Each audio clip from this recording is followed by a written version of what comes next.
সবথেকে প্রাচীন ও আদিম গল্প হল লোককথা, যা যুগ যুগান্ত ধরে বেঁচে আছে মানুষের মুখে মুখে।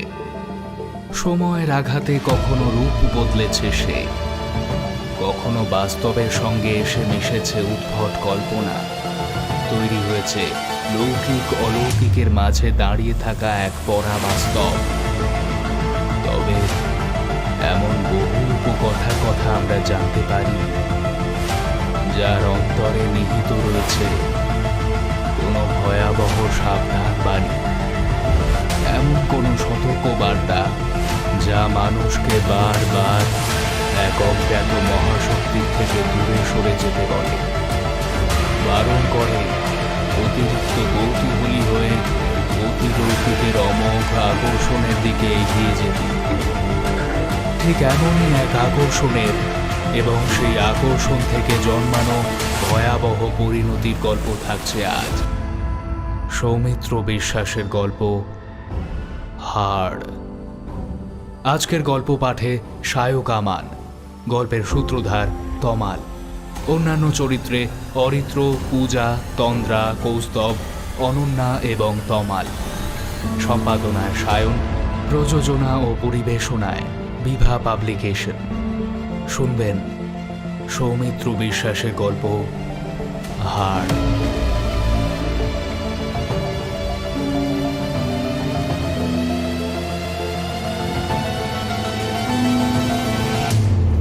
বাবা পাহাড়ে উঠবো, বাবা বাবা প্লিজ থামাও না গাড়ি, বাবা বাবা পাহাড়ে উঠবো আমি। বলে 7 বছরের রাজা এমন চেঁচামেচি জুড়ল যে বাধ্য হয়ে গাড়ি থামাতে হল।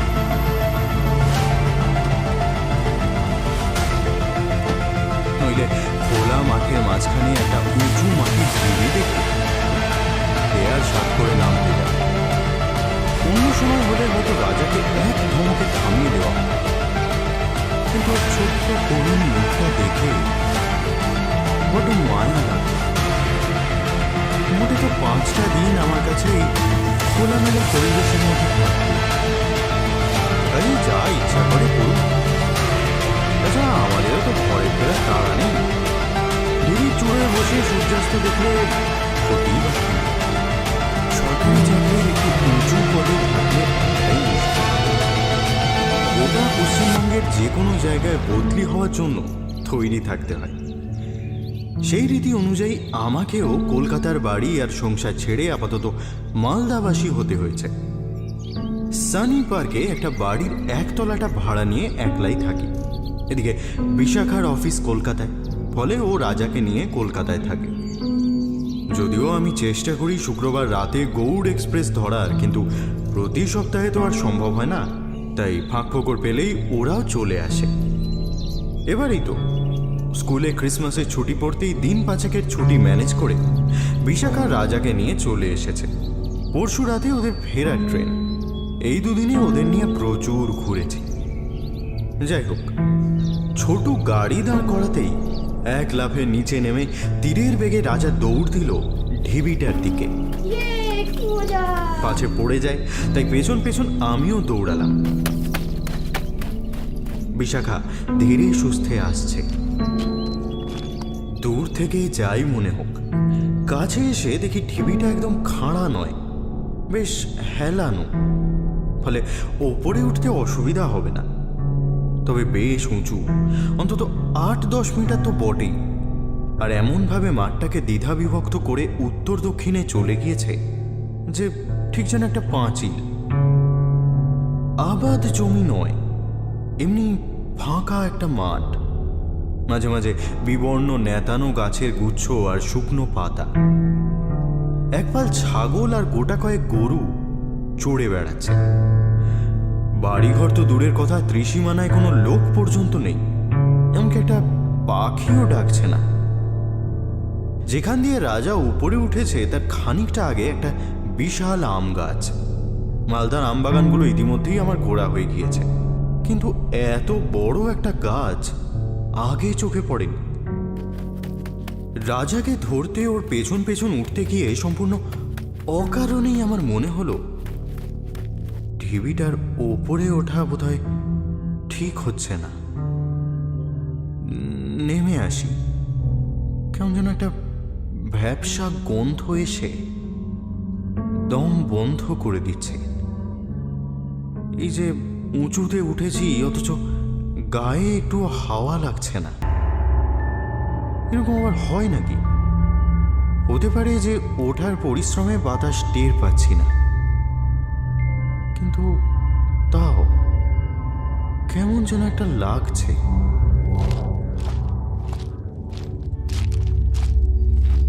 ওপরে উঠে সামনে তাকাতেই চোখ জুড়িয়ে গেল। ঢিবিটার অন্যদিকে একটা বিশাল সরোবর, তাতে অজস্র অপার পরিযায়ী পাখি ভাসছে। তারও পেছনে আবার আমের বাগান। সেই সব বৃক্ষচূড়ার আড়ালে সূর্য তখন অস্ত যাওয়ার প্রস্তুতি নিচ্ছিল। আমাকে ঘিরে চারপাশে সবুজ ঘাস, অথচ ভালো লাগার এই যে অনুভূতি, এটা মাত্র কয়েক মুহূর্তের জন্য। তারপরেই আমি বুঝতে পারলাম যে আমার জায়গাটা ভালো লাগছে না। গোটা ছবিটা কোথাও যেন একটা বেখাপ্পা, এমন কিছু একটা রয়েছে এই দৃশ্যপটের মধ্যে, যার জন্য পরিবেশটা অন্যরকম ঠেকছে, অস্বস্তি হচ্ছে। সেটা কি সারাদিনের পরিশ্রমে নাকি জায়গাটার জন্য?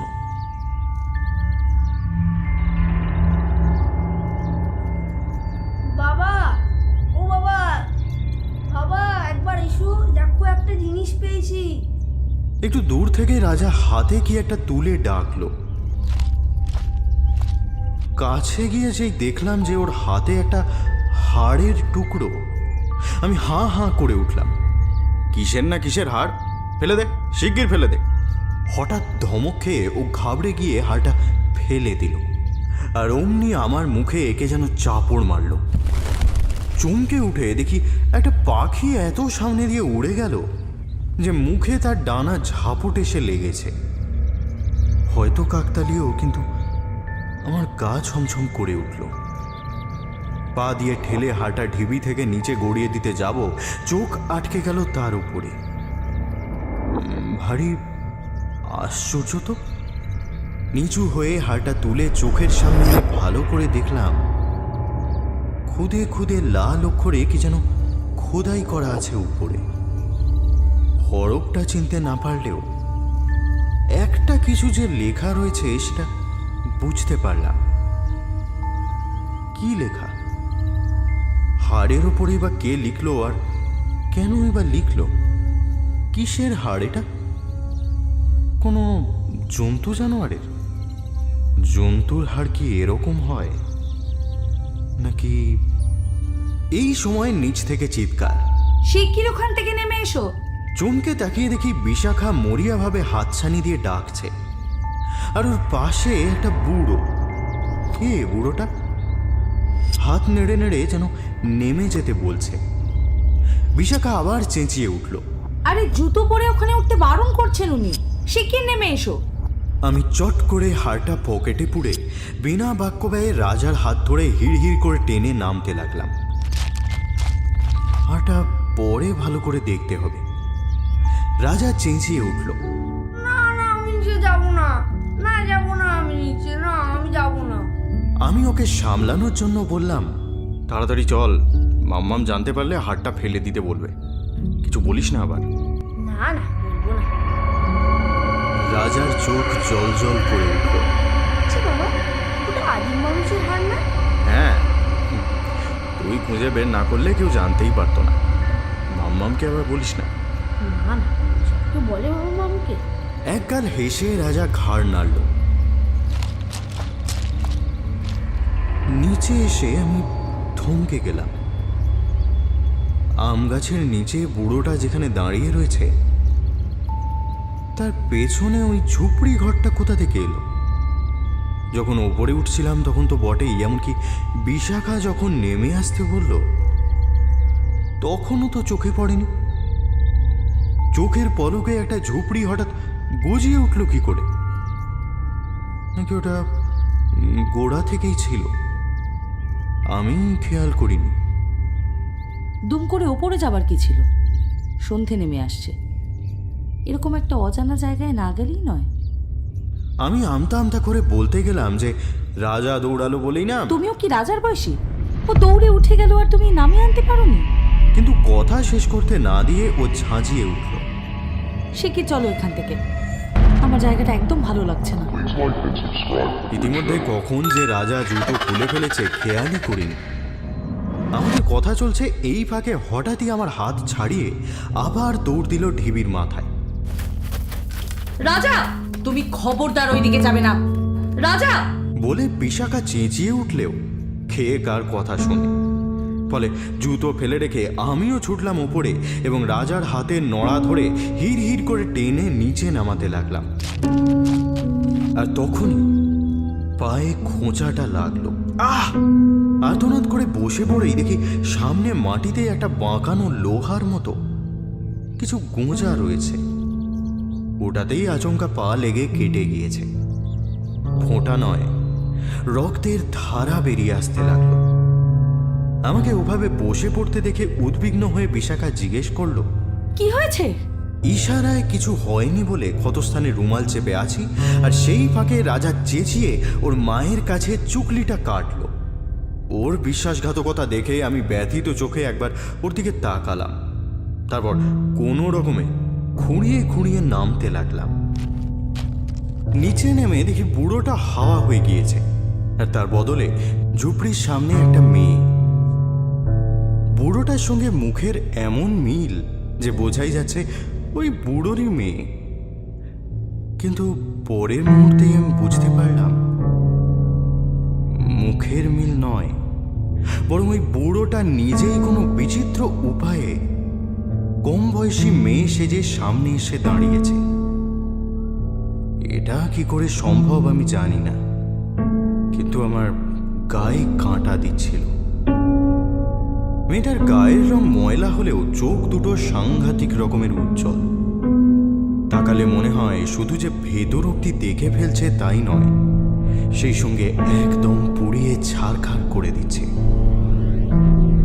আমাদের দেখে রাগত গলায় বলল, ওপরে কেন উঠেছিলেন জানেন না? এটা রাজার মায়ের ঢিবি। আমি কোনো রকমে বলতে গেলাম, আমরা জানতাম না, ভুল হয়ে গিয়েছে, চলে। কিন্তু তার আগেই বিশাখার দিকে আঙুল তুলে একটা অদ্ভুত হিস হিস স্বরে বলল, ওইটুকু রক্তে কি হবে? রাজার মায়ের খিদে কি অত সহজে মেটে? বিশাখা কোনো কথা না বলে রাজাকে ধরে হাঁটা দিল গাড়ির দিকে, আর খোঁড়াতে খোঁড়াতে আমি হাঁটছি। আর কেবলই মনে হচ্ছে একবার পেছন ফিরে দেখি মেয়েটা কি করছে। দেখি না একবার, কিন্তু একই সঙ্গে মনের গভীরে কেউ যেন বলতে লাগলো, ঢের হয়েছে, আর বোকামি করো না, চলে যাও চলে যাও এই জায়গা ছেড়ে। গাড়িতে ওঠার মুখে অন্তরের বাণীকে উপেক্ষা করে আমি পেছনে ফিরে তাকালাম, আর দেখলাম মেয়েটা তাকিয়ে রয়েছে আমার দিকেই। ওর থেকে আমার কিছু না হোক 50-60 মিটার দূরত্ব, অথচ তা ওর মুখে একটা অদ্ভুত হাসি আমি দেখতে পেলাম। এমনকি ওর দুই চোখে যে গনগন করছে রাগ, এত দূর থেকেও সেটা স্পষ্ট দেখতে পেলাম।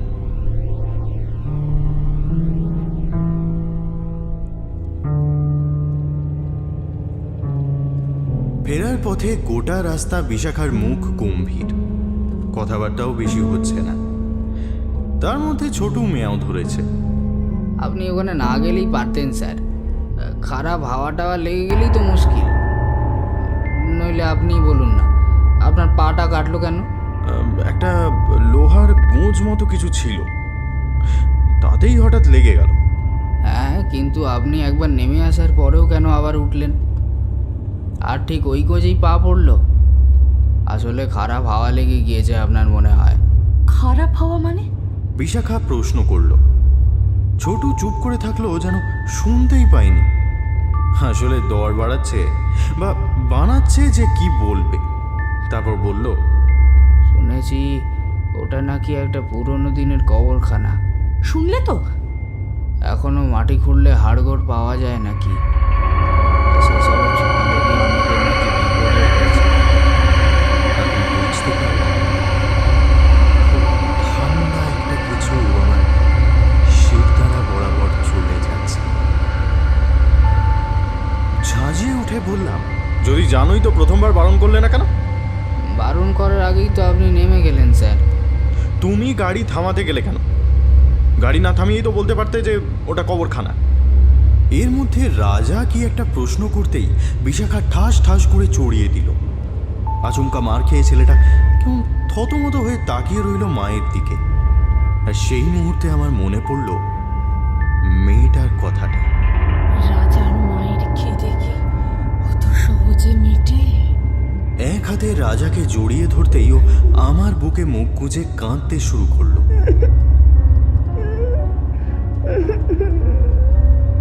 অন্য হাতে আমি পায়ে রুমাল চেপে আছি। রক্তটা কিছুতেই বন্ধ হচ্ছে না। তারপর ডাক্তারখানায় গিয়ে ছোট্ট সেলাই, ব্যান্ডেজ আর টিটেনাসের পালা মিটিয়ে যখন বাড়ি ফিরলাম তখন রাত 9টা। আর ঠিক 15 মিনিট পরেই রাজা বলল যে ওর নাকি খুব শীত করছে এবং কিছু বোঝার আগেই থার্মোমিটার দেখিয়ে দিল টেম্পারেচার 102। আমার তো হাঁটার ক্ষমতা নেই, কাজেই আবার ছোটুকে ফোন। ওর সঙ্গে রাজাকে ডাক্তারের কাছে নিয়ে গেল বিশাখা। ফিরে এসে ওষুধ খাইয়ে রাজার মাথায় জলপট্টি দিতে থাকলো এবং মুখ দিয়ে বেরিয়ে আসতে লাগলো লাভা। আমি মাথা গুঁজে রেখেছি বালিশে, কথা বলার মুখ নেই। তারপর জ্বরটা একটু কমতে ও গেল রাতের খাবারের ব্যবস্থা করতে। আমি আধশোয়া হয়ে ঘুমন্ত রাজার কপালে হাত বোলাচ্ছি। হঠাৎ রাজা চোখটা খুলে আমাকে জিজ্ঞেস করলো, বাবা, ওই হারটা কি করলে? জিভ কাটলাম আমি। একদম ভুলে গিয়েছিলাম ওর কথা। পকেট থেকে বের করে অফিসের ব্যাগে ঢুকিয়ে রাখতে হবে। এই পা নিয়ে তো আর কাল মিউজিয়াম যাওয়া যাবে না। পরে সময় করে মিউজিয়ামের কিউরেটর সাধন বাবুকে দেখাতে হবে। রাজাকে বললাম, আমার কাছে আছে, মাম্মামকে কিছু বলনি তো? রাজা জড়ানো গলায় বলল, বাবা, ওটা কি মানুষের হার ছিল? ওই মাসিটা আমায় বারবার হারটা ফেরত চাইছে। আমার সর্ব শরীরে কাঁটা দিয়ে উঠল। কোনো রকমে জিজ্ঞেস করলাম, কোন মাসির কথা বলছো?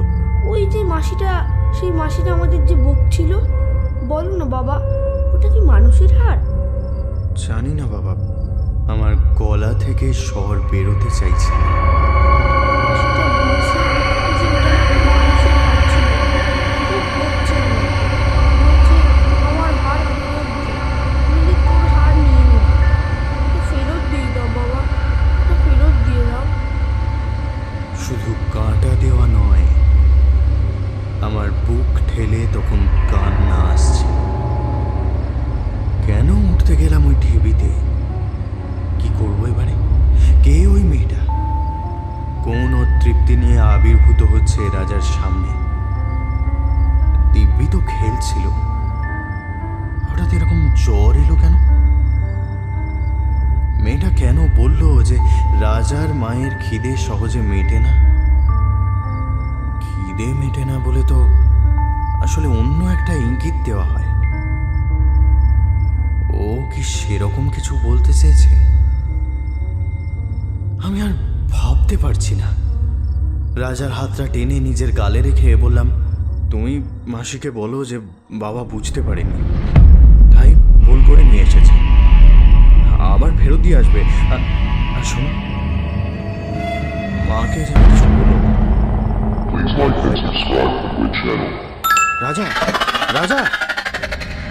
কিন্তু সে আবার নেতিয়ে পড়েছে, আর সেই সঙ্গে আমার পায়ের ব্যথাটাও বেড়েছে। সারা রাত বিশাখা ঘুমালো না। স্থির হয়ে বসে রইল রাজার মাথার কাছে। বুঝতে পারছি নিঃশব্দে কাঁদছে। একবার শুধু আমাকে বলল, কি দরকার ছিল বলো তো ওইসব জায়গায় যাওয়ার? আর মেয়েটাই বা কে? মাগো, মা, মাগো। রাজা অস্ফুটে ডাকলো। ডাকের ভঙ্গিটা এমন যে শুনলেই ভয় করে। আর মাম্মাম ছেড়ে হঠাৎ মাগো কেন? ডাকটা কে শেখালো ওকে? বিশাখা ঝুঁকে পড়লো ওর উপরে। কি বলছো সোনা? আমি কাঁটা হয়ে রয়েছি, এক্ষুনি হয়তো হাড়ের কথা বলে বসবে, কিন্তু তার বদলে যেটা বলল তাতে আমাদের দুজনেই একসঙ্গে কেঁপে উঠে পরস্পরের দিকে তাকালাম। মাগো, তোমার খুব খিদে পেয়েছে না? আমার ততক্ষণে বাক রুদ্ধ হয়ে গিয়েছে, কেননা রাজা জিজ্ঞেস করছে, কিন্তু গলার স্বর একদম বয়স্ক মহিলা। বিশাখা ডুকরে কেঁদে উঠেই আমার চুল ধরে ঝাঁকাতে শুরু করলো। কেন কেন কেন গেলে ওখানে বলো? কেন আমার ছেলেটাকে ওখানে নিয়ে গিয়ে ফেললে? কেন?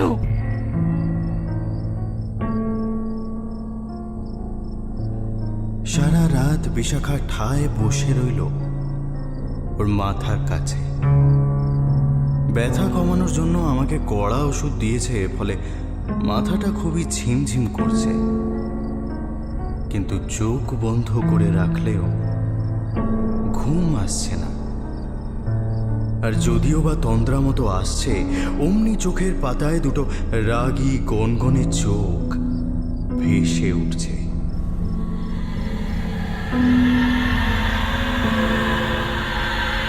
এবং আমি চমকে জেগে উঠছি। এই করতে করতে কখন যেন ঘুমিয়ে পড়েছি। রাজা!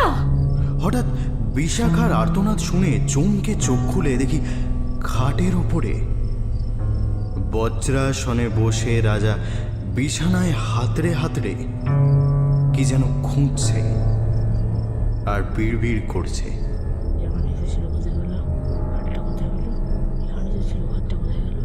বিশাখা রাজাকে ধরে ঝাঁকুনি দিতে দিতে বলছে, কি হয়েছে সোনা? কি হয়েছে তোর? কি হয়েছে?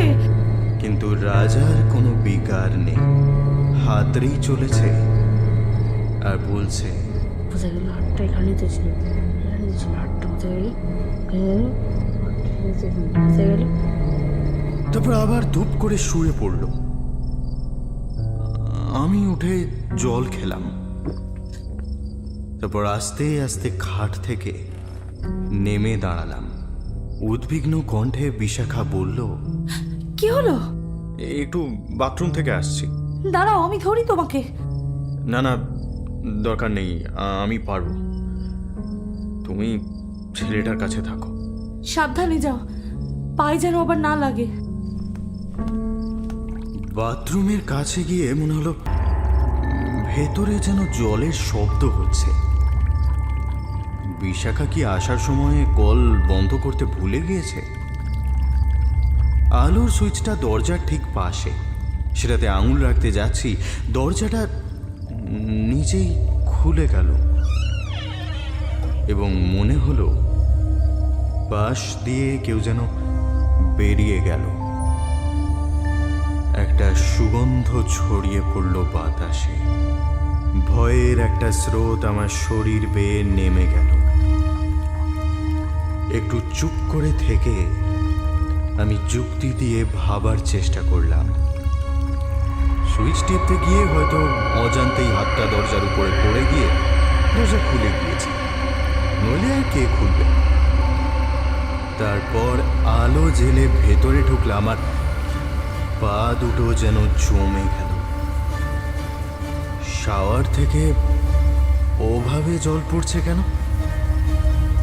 ঠিক যেন খোলা শাওয়ার, আমাকে দেখেই বন্ধ করা হয়েছে। গোটা মেঝেতে এমনভাবে জল ছড়ানো যে মনে হচ্ছে কেউ সদ্য চান করে বেরিয়েছে। সাবান এখনো ভিজে, গায়ে ফেনা লেগে। বেসিনের ওপরের আয়নায় যে টিপটা লাগানো, সেটা কি বিশাখার? কিন্তু আয়নার কোণে না লাগিয়ে ঠিক মাঝখানে তো লাগাবে না। এরকম টুকটুকে লাল চোখের মতো দেখতে টিপ তো ও পড়ে না। সারা ঘরে অদ্ভুত একটা কর্পূরের গন্ধ। শুধু কর্পূর নয়, তার সঙ্গে আরো অনেক কিছু মিশে আছে। আমি নড়তে পারছিলাম না। হয়তো গোটা রাতই ওখানে কেটে যেত, কিন্তু সম্বিত ফিরল বিশাখার আর্তনাদে।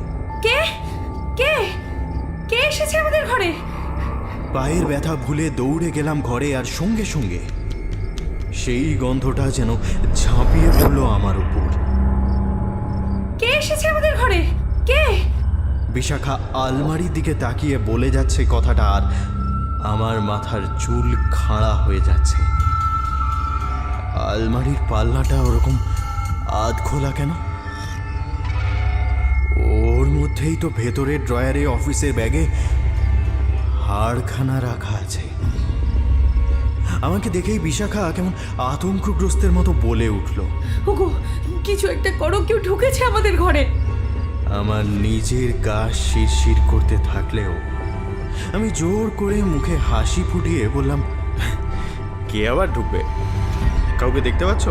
জানি না, আমি এখানে বসে বসে দেখলাম আলমারির দরজাটা নিজে নিজেই কেমন খুলে গেল। ঠিক মনে হলো কেউ যেন খুলছে। শুনে আমার সারা শরীর কেঁপে উঠল। পায়ে কোনো জোর নেই মনে হচ্ছে, তবুও ওকে সাহস দেবার জন্য বললাম, নিশ্চয়ই ঠিকমতো বন্ধ করা হয়নি, তাই খুলে গেছে। দাঁড়াও, আলোটা জ্বালি।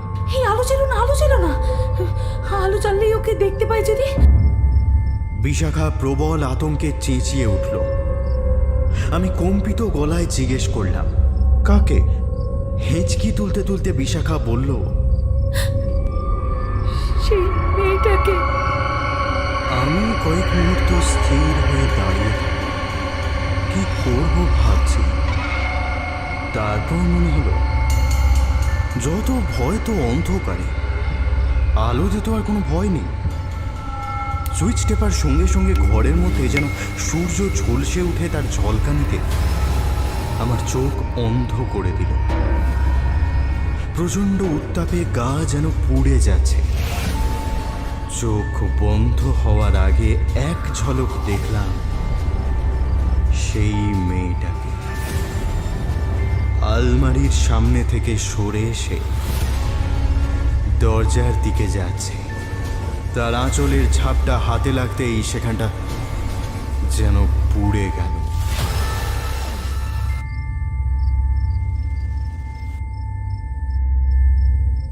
একটু ধাতস্থ হয়ে যখন চোখ খুললাম, তখন কেউ কোথাও নেই। মাথার উপরে টিউব লাইট জ্বলছে। আলমারির দরজাটা এখনো খোলা, আর রাজা আবার উঠে বসেছে বিছানায়। চোখ বন্ধ, কিন্তু হা হা করে হাসছে। ওর গলা দিয়ে একটা বুড়োটে খ্যানখ্যানে হাসি বেরিয়ে আসছে। আমাদের মাথার চুল খাড়া হয়ে গেল।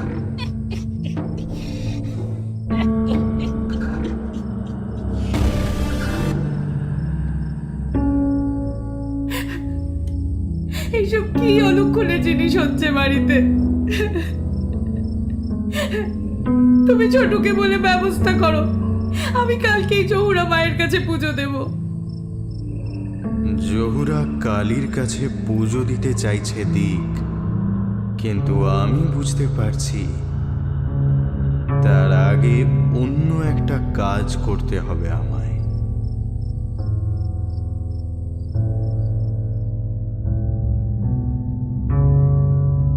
আসুন আসুন।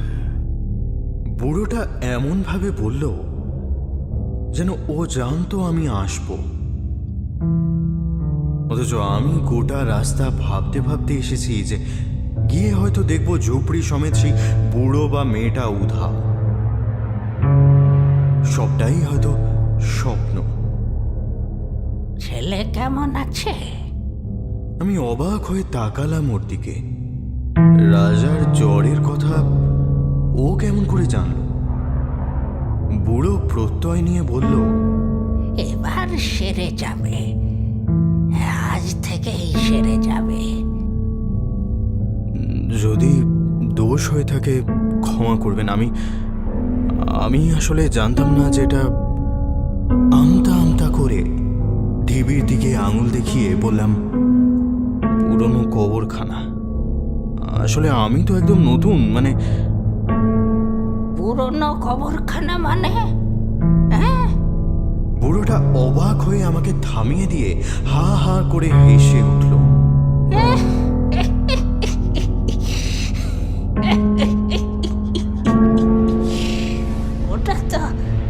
ওটা তো রাজার মায়ের ডিবি। আমি চুপ করে তাকিয়ে রইলাম ওর দিকে। নৈরাত্তা, বুঝলেন? নৈরাত্তা মানে বোঝেন?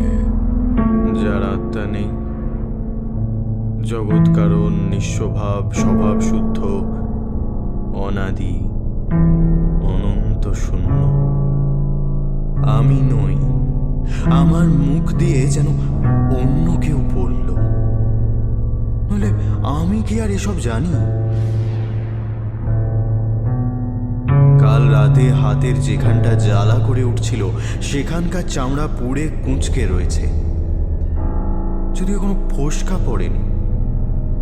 আমার সামনেই মাটিতে আমার আর বুড়ো দুজনেরই ছায়া মিলে মিশে রয়েছে। এই সব জায়গা ছিল রাজা মহেন্দ্র পালের। তখন পাশ দিয়ে নদী বইতো। ওই যে পিছনে সরোবর দেখছেন, ওটা আসলে নদীর অংশ। আর ওইখানে ছিল দেবী নৈরাত্তার মন্দির। নীলবর্ণ, গলায় মুন্ডমালা, পায়ের নিচে মরা, এক হাতে খড়গ আর অন্য হাতে মানুষের খুলি ভরা রক্ত। ওই মরার উপরে তিনি নৃত্য করেন আর রক্ত পান করেন। বৈশাখী পূর্ণিমার রাতে তার একটা বিশেষ পুজো হতো। তার আগের অমাবস্যায় নরবলি দিয়ে সেখান থেকে 108টা হাড় নিয়ে তাদের উপরে বীজ মন্ত্র লিখে বৈশাখী পূর্ণিমা থেকে রোজ একটা করে মায়ের চরণে দেওয়া হতো। ওই 108টা হাড়ের মধ্যে মায়ের আশীর্বাদে কোনো একটা হাড় হঠাৎই জেগে উঠত। যিনি সত্যিকারের সাধক, তিনি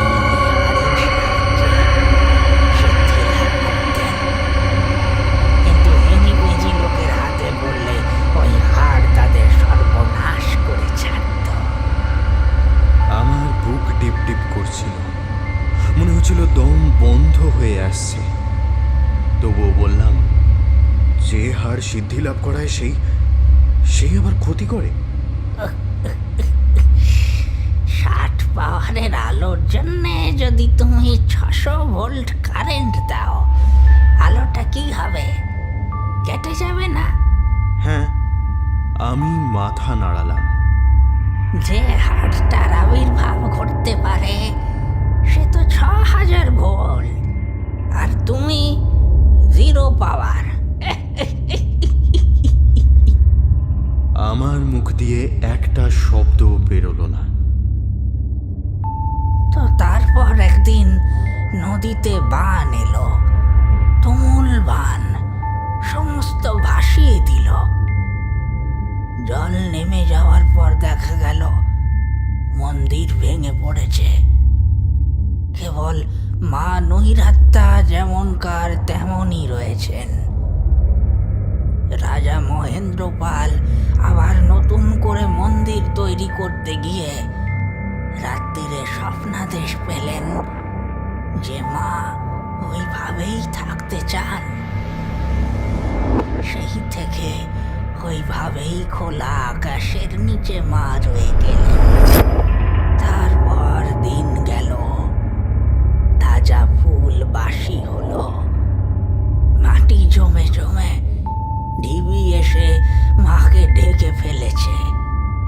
পুজো হয় না, কিন্তু মাঝে মাঝে মায়ের রক্তপানের ইচ্ছে হয়। তখন অদ্ভুতভাবে মাটি সরে গিয়ে খড়গের খানিকটা বেরিয়ে আসে। বুড়ো থেমে গিয়ে আমার দিকে তাকিয়ে রইল অদ্ভুত দুটো চোখ মেলে।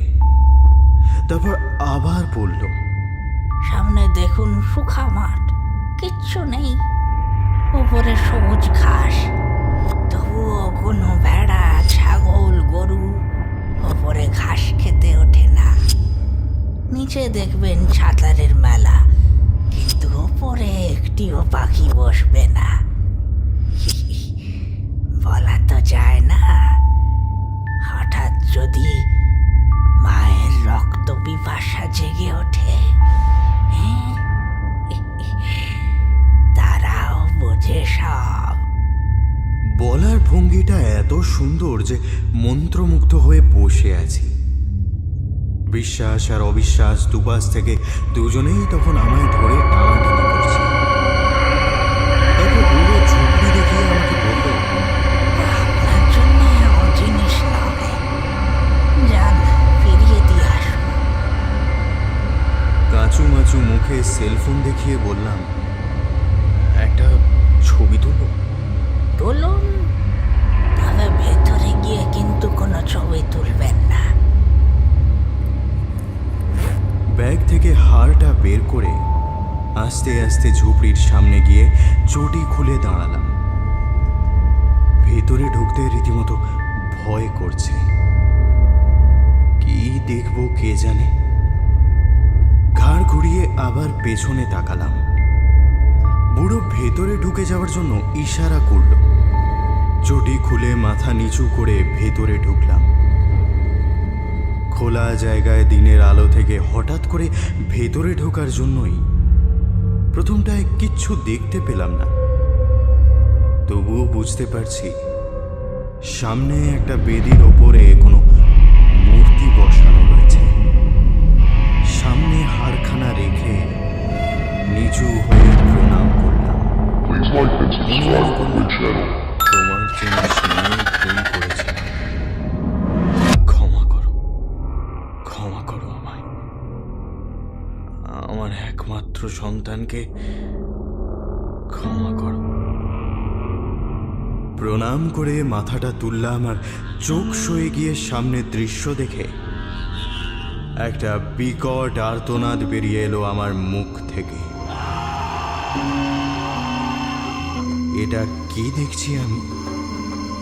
মাটির বেদিতে একটা মালা, ধপধপে সাদা খুলির মালা, এত ছোট যে বোঝা যায় বাচ্চাদের মাথার খুলি, আর তাদের কেন্দ্রে প্রায় ফুট 3 উঁচু মা কালীর মুখ। গোটা শরীর নয়, কেবল মুখটুকু। বসে থাকা অবস্থাতেই ছিটকে বেরোলাম ঘর থেকে। বাইরে ঝকঝক করছে দিনের আলো, আমের ডালে হাওয়ার দোলা। দূরে দাঁড়িয়ে মিঠু, মানে যে ড্রাইভারকে নিয়ে আমি এসেছি, সেলফি তুলছে। কিন্তু আশেপাশে কোথাও বুড়োটাকে চোখে পড়ল না। ছিল হয়তো, কিন্তু আমার তখন কোনো দিকে তাকানোর অবস্থা নেই। পড়ি কি মরি করে ছুটে মিঠুকে বললাম, শিগগির চলো, শিগগির বাড়ি চলো। তারপরেই ফোন করলাম বিশাখাকে। ও কোথায়? রাজাকে নিয়ে জহুরা মায়ের কাছে পুজো দিতে বেরিয়েছে সকালে, কিন্তু পৌঁছেছে কি ফোন ফোন বেজেই যাচ্ছে, ও ধরছে না, আর আমার দম বন্ধ হয়ে আসছে। দুশ্চিন্তার চোটে মাথাতেই এলো না যে হয়তো মন্দিরের ভেতরে রয়েছে বলে মোবাইলটা সাইলেন্ট রয়েছে। খুবই স্বাভাবিক ঘটনা, কিন্তু আমার তখন পাগলের মতো অবস্থা। ছোটুকে ফোন লাগালাম, ওই তো নিয়ে গিয়েছে ওদের। কিন্তু এই সময়ে ওর মোবাইল পরিষেবাও সীমার বাইরে। শরীর খারাপ লাগছে স্যার? উদ্বিগ্ন স্বরে মিঠু জিজ্ঞেস করল। না ঠিক আছে, তুমি যত তাড়াতাড়ি পারো বাড়ি নিয়ে চলো। আমি অবসন্নের মতো পড়ে রইলাম সিটে, আর সেই ভয়ঙ্কর দৃশ্যটা মাথায় বারবার ফিরে আসতে লাগলো। বেদিতে আর কিচ্ছু নেই, শুধুমাত্র মা কালীর মুখটুকু। জিভটা খাড়া হয়ে বেরিয়ে রয়েছে মাটির সমান্তরাল হয়ে। সামনে পোঁতা দুটো ত্রিশূলের ওপরে ভর দিয়ে রয়েছে সেই জিভ, আর থেকে থেকে ঝরে পড়ছে ফোঁটা ফোঁটা রক্ত। গলা ঘিরেও জমে রয়েছে টাটকা রক্ত, যেন এক্ষুনি মাথাটা কাটা হয়েছে। আর আর মাথাটা কিন্তু মাটির নয়, স্পষ্ট রক্ত মাংসের, এবং যার মাথা তাকে নিয়ে আমি 10 বছর ধরে ঘর করছি।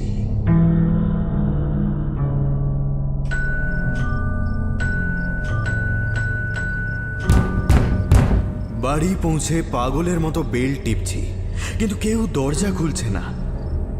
অনন্তকাল পরে বিশাখা দরজা খুলতেই ওকে জড়িয়ে ধরে কান্নায় ভেঙে পড়লাম।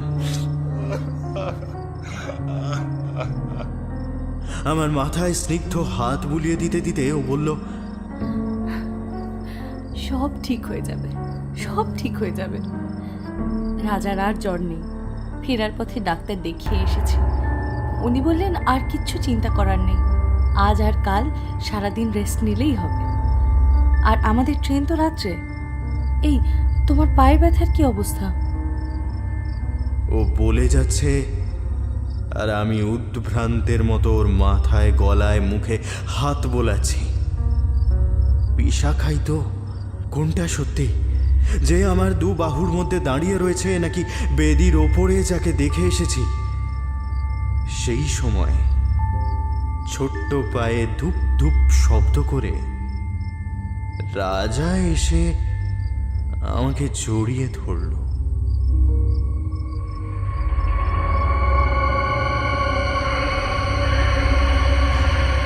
দিন দুয়েক বাদে দুপুরে কনফারেন্স হলে ডিএম চোরাচালান নিয়ে মিটিং করছেন। হঠাৎ মোবাইলটা বেজে উঠল। দেখি সাধন বাবুর ফোন। ডিএম কড়া চোখে তাকালেন। পরে কল করছি জানিয়ে মেসেজ করে ফোনটা সাইলেন্ট করে দিলাম।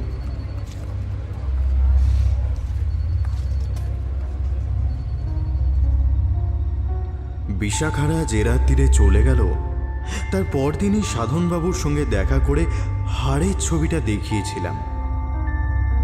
উনি অনেকক্ষণ ধরে দেখে বলেছিলেন যে এ তো সিদ্ধ মাতৃকা হরফে লেখা বীজ মন্ত্র। এই হরফটা পাল যুগে ব্যবহার করা হতো। আপনি পেলেন কোথায়? নিজেদের ব্যক্তিগত অভিজ্ঞতাটুকু বাদ দিয়ে বাকি সবই বললাম। শুনতে শুনতে উত্তেজিত হয়ে সাধনবাবু ঘুষি মেরেছিলেন টেবিলে। ওটাকে তো স্থানীয় লোকজন রাজার মায়ের ঢিবি বলে। আমার বহুদিনের সন্দেহ, খনন চালাতে পারলে ওর নিচ থেকে কিছু না কিছু বেরোবেই। গোটা মালদা জেলাটাই তো প্রত্নতত্ত্বের আখর, কিন্তু কাকে বলবো? আর্কিওলজিক্যাল সার্ভেকে অনেকবার চিঠি দিয়েছি, কিন্তু আমি ইতস্তত করে বলেছিলাম, ওই বুড়ো বলেছিল যে ওর নিচে নাকি নৈরাত্তা দেবীর মন্দির চাপা পড়ে আছে। নৈরাত্তা? Are you sure? আরে নৈরাত্তার মূর্তি তো খুব রেয়ার, বৌদ্ধতন্ত্রের দেবী। পাল যুগে তো বৌদ্ধতন্ত্রের রমরমা, কাজেই নৈরাত্মার মূর্তি থাকাটা খুবই স্বাভাবিক। কিন্তু ওই বুড়োটা জানলো কোত্থেকে যে নিজে কি আছে না আছে? স্মাগলিং ফাগলিং করে নাকি? এইবারে কিন্তু আমার বেশ খটকা লাগলো। সত্যি তো, বুড়ো অত কিছু জানবে কি করে? আমরা হয়তো বৃথাই ভয় পেয়েছিলাম। একটা বাচ্চা জ্বর আসবে এবং জ্বরের ঘোরে ও ভুল দেখবে, এটা খুবই স্বাভাবিক। আর আমারও তো একে ঘুম হয়নি, তাই কড়া ওষুধ এবং সেই সঙ্গে রাজাকে নিয়ে টেনশন। কাজেই মনের অবচেতন থেকে কোন ভাবনা বেরিয়ে এসে কোন চেহারা ধরেছিল কে বলতে পারে।